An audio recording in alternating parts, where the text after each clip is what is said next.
I'm Alex Hirsch, the creator of the show. Hey, I'm Michael Rianda. I was the inspiration for the love guy. Get ready. Everyone's favorite character. I'm Robbie Renzetti. I'm the supervising producer of the show. So, Love God. Here it is. We're at Love God. We're at Love God. Love potions are a pretty awful TV trope. The concept of love potions suggests a completely stupid one-dimensional idea of love.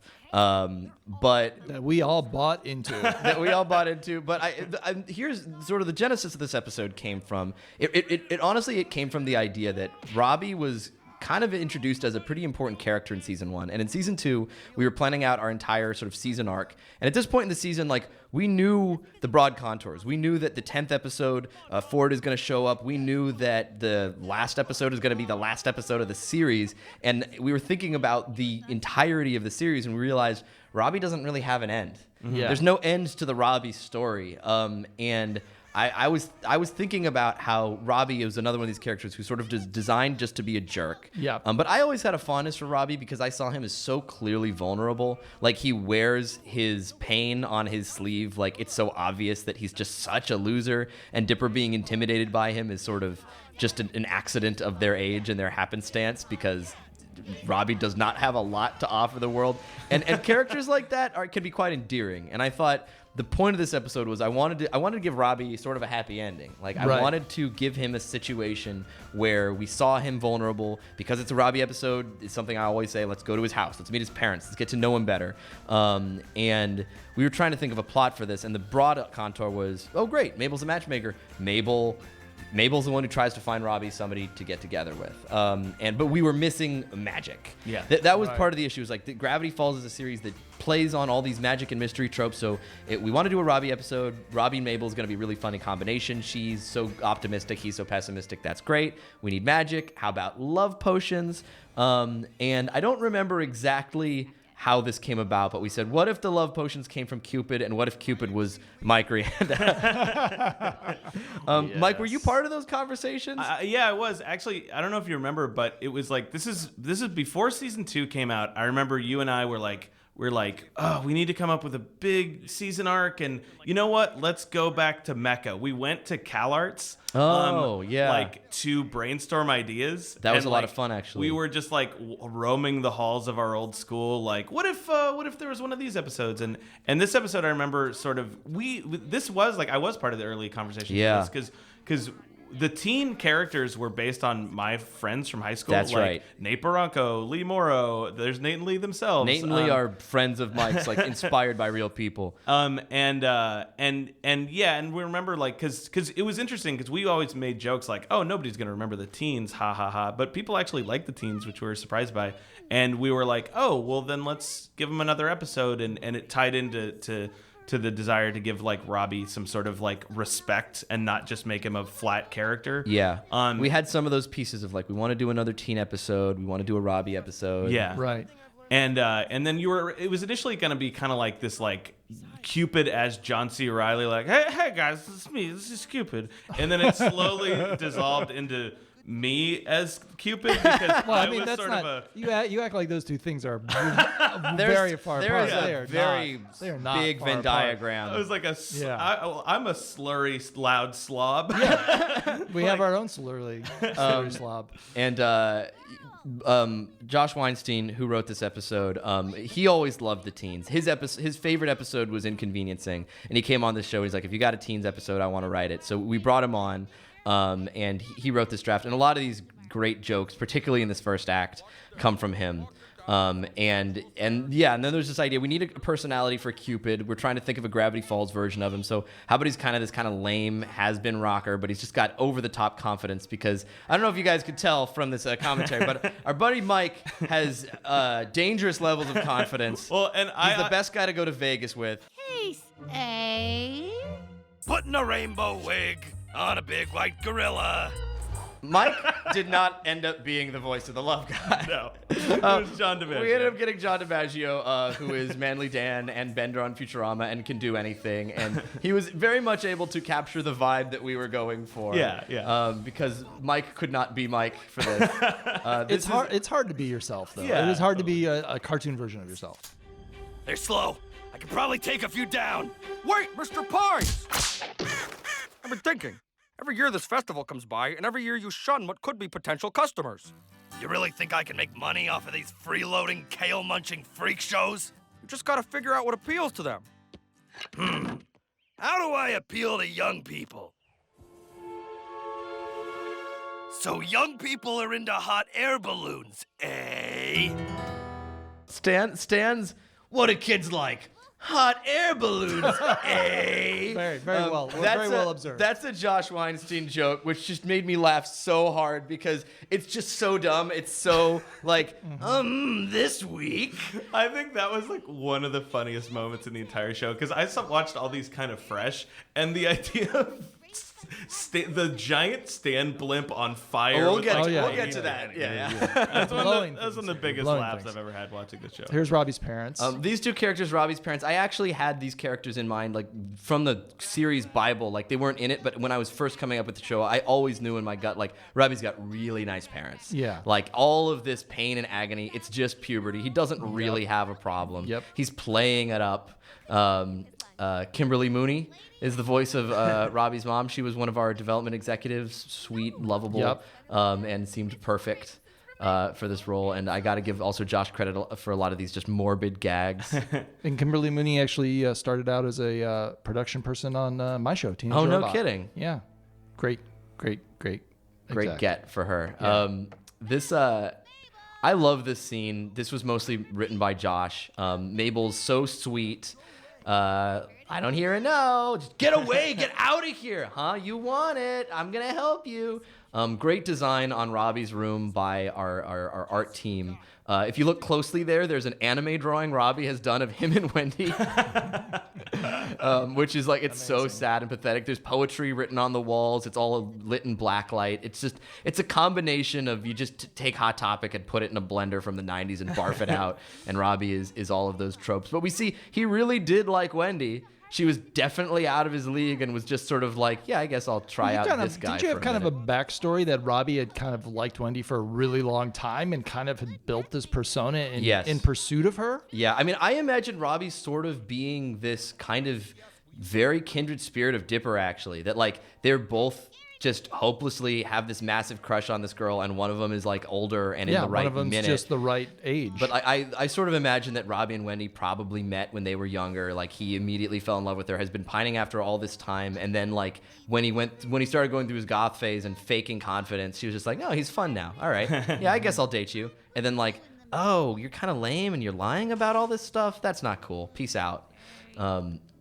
Mabel, this is kind of us having fun with the fans a little bit. The idea of Mabel as the ultimate shipper of the Gravity Falls universe, that she sees everything through the lens of potential relationships. Because, like, I'll just brief sidebar here. Like, there is a massive zeitgeist that has grown from around the year of like 2011 till now that didn't exist prior, which was this idea that like there is a massive contingency of people who watch every show and even cartoon shows solely through the lens of characters are going to have a romantic end goal, right? And I think a lot of people think that us writers in the room are like, who's going to get together? What are we going to tease? What does it mean? And we literally never think about it. Right. We never spend a minute being like, oh, but I always kind of hoped that this character, that it's meaningless to us. Like all we think about is like, is this a compelling story? Yeah. Do we like this character? If we like them, did they deserve a happy ending? And will this create conflict and will this create entertainment? And this idea that like we are like, who's gonna love who? Like it doesn't exist. But there's so much people being like, oh, you always wanted it to be these characters. You were trying to do, and it's like we just don't care. Well, because love is kind of not the end of a story, right? Yeah, it's part, at all. That's a character relationship. Like Dipper and Mabel love each other, but that's not a story. You know what I mean? They love each other as sister and brother. Okay, well, what comes out of that? What comes out of that love? Or how do they conflict even though they love each other? Like, The idea that love is the end, like anybody that's fallen in love in real life knows that isn't the end. You don't, your life doesn't fade off. It's just out. It's just a story turn. It's right? a turn. It's just a turn into the next story. Here he is. Here he is. Love God. His outfit inspired by a real shirt Mike wears. I was once at the Disney studio wearing this shirt in front of this scene, and it was the exact same shirt. Also, these boards were these are Sabrina boards, right? Yeah, Sabrina Coutinho did these. Crushed it. Did an unbelievable job. A lot of the lines that Love God says in this, who these are Mike-isms. Like, we're going to make miracles happen. Yes. It's going to be the most epic night of your life, baby. Yeah. Hey, get it, girl. You know what you love. Yeah, that's a catchphrase. That's an actual. I think every year Mike has a new catchphrase. And he's like 2014 or whatever it was. He's like, get it, girl. You know what you love. That's the phrase of this year. What's your catchphrase for this year? What's this year's catchphrase? My catchphrase right now is, "Hey, we're all having a good time doing audio commentary." I feel like you kind of lost the magic on your I catchphrase. think I did. It's not, needs work. Needs work. Get it, girl. You know what you love. I got to give Robert Ryan Corey, our character designer, credit for a lot of the designs of this diner and Love God's crazy tattoos. I think he came up with some of those, or was it? Did Stephanie come up with the tattoos? I think Corey did. Not remember. I think Stephanie did the tattoos, and I think Corey did the people in the diner. This gag about the snadger, that's Josh Weinstein. Yeah. Like, prove it. Prove that you've got love potion. Josh Weinstein is he was one of our heroes, and it was so mind blowing that he was working on this cartoon show. And when you met him, he was everything you wanted him to be. He's the sweetest guy, and will answer all of your 700 Simpsons questions, and just with just a smile on his face. So yeah, for context, Josh Weinstein was a classic Simpsons writer who and showrunner too. And showrunner, him and Bill Oakley, his writing partner, show ran. They wrote seasons 4 through 7, and they show ran I think season 6 and 7. And when I was Dipper's age, when I was 12 years old, and there the internet barely worked, and I was taping things on VHSs, I knew Josh Weinstein's name. Yeah. Because I made charts. I was such a nerd. I had the Simpsons book, and I circled the names of writers on episodes that I loved, and I tried to come up with a pattern when are episodes funnier. And I was like, when it's a John Vitti episode, it's really funny. When it's a Schwartzwelder episode, and when it's Josh and Bill, these are some of the best episodes. Yeah, totally. And when I heard after season 1 that Josh Weinstein of Simpsons fame, my childhood hero, was interested in writing the show, I couldn't believe it. Yeah. And I remember coming out into the lobby, people said Josh Weinstein is here, and there was this kind of slick-looking businessman hanging out with a cup of coffee, and I was like, is that Josh? And I walk up to him, and he leaves, and I see somebody else, this kind of gray hair, he kind of looks like a professor, and then I just see this sweet friendly looking nerdy guy sitting on the couch eating candy, being oh, is there any way I could get a poster to take home to my kids? And I was like, is this a fan? Who is this? Yeah. And I couldn't believe that Josh was just so soft-spoken and nice and kind and helpful, and he just loved the show and was willing to give it his all to be on it. And this was his first episode, and we said, go nuts, have fun. It was weird because he'd write these jokes where you'd be like, oh, that feels a little bit familiar, like a Simpsons joke. And you'd be like, wait a minute, that's because he wrote the Simpsons joke. You're always trying to catch yourself in the writer's room, don't be too much like the Simpsons, but it's literally Josh. Yeah. The Simpsons writer. And he just those fall out of his sleeves these amazing punchlines. That line, I'll give you the Mabel guarantee. What was it I give you happiness or twice your sadness back. Lines like that could only come from a guy like Josh. This whole sequence here, this is, I know that there's some people who've watched this episode and felt like, oh, we don't like it that the characters turn against each other, and the idea that, these, Wendy and Tambry would be at each other's throats like this, it makes them feel a little one-dimensional. But I could speak to personal experience that friend groups are a delicate balance. Yeah. I have so many social situations where there's this one linchpin friend who, if they're there, you got 8 people from 8 different groups, and if they're not there, the entire group just dissolves. Yeah.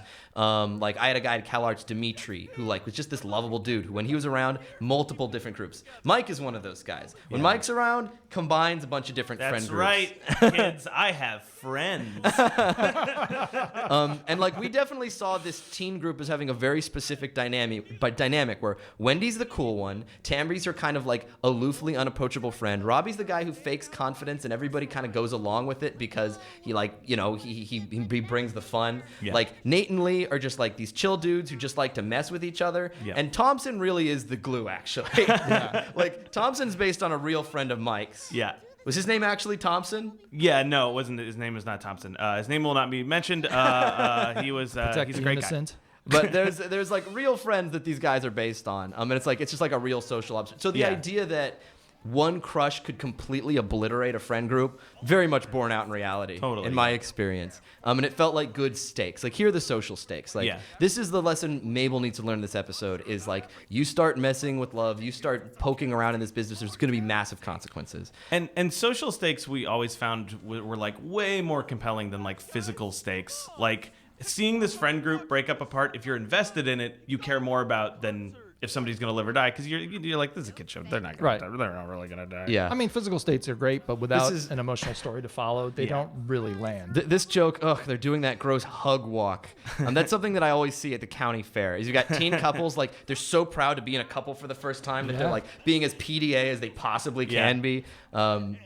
Hands in each other's pockets. This scene where Love God stumbles out of a van with groupies mussing his hair. Much like my own life, I have a lot of groupies, guys.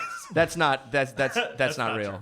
Mike does not have groupies. I have a wife but maybe after this commentary, you will. Yeah, baby. Anti-love. To reverse the effects of love potion, simply spray on your... Kristen had a problem with this line, love of country music. Ew. I think that might have been a Jeff Rowe line. I just know that, like, it always made me laugh, and Kristen was like, Mabel would love country music. It's so soulful.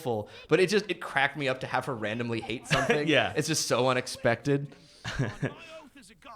John did a great job in the booth as this character. Made him likable, even though he's clearly not. He's clearly in the third act of his life. Clearly a monster.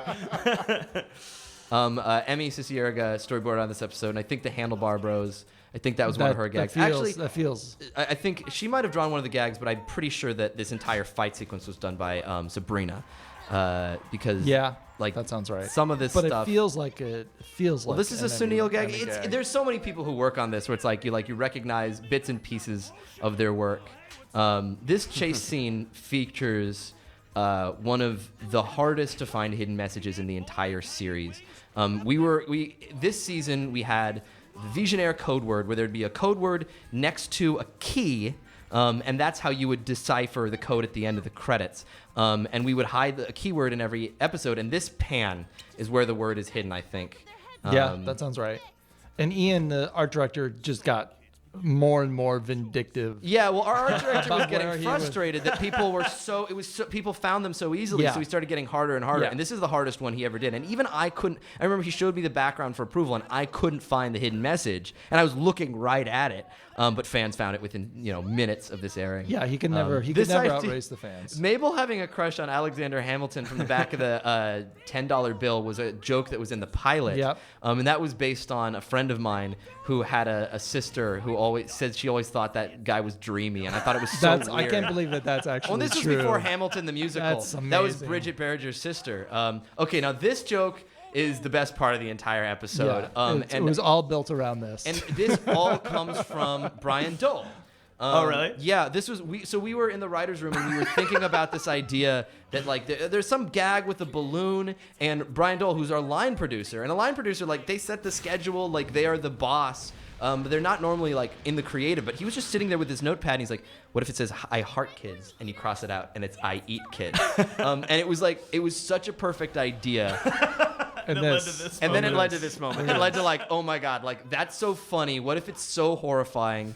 And everybody brought it. Like, the designers, the music. There was a lot of love put into that. So many layers of. Well, in an episode like this that's very, like, silly and low stakes, like, oftentimes they're not our most beloved episodes because they aren't game changers, but sometimes they contain the best jokes in the series because they're just us having fun. I also really love this joke. Oh, I hope no one died in there. Yes, that would be awful. Like, they are so excited about the idea of having new bodies to embalm. It's so messed up. That's a Jeff Rowe joke that, in my day, Zeppelins were falling out of the air like raindrops. Like, how old does he think Stan is?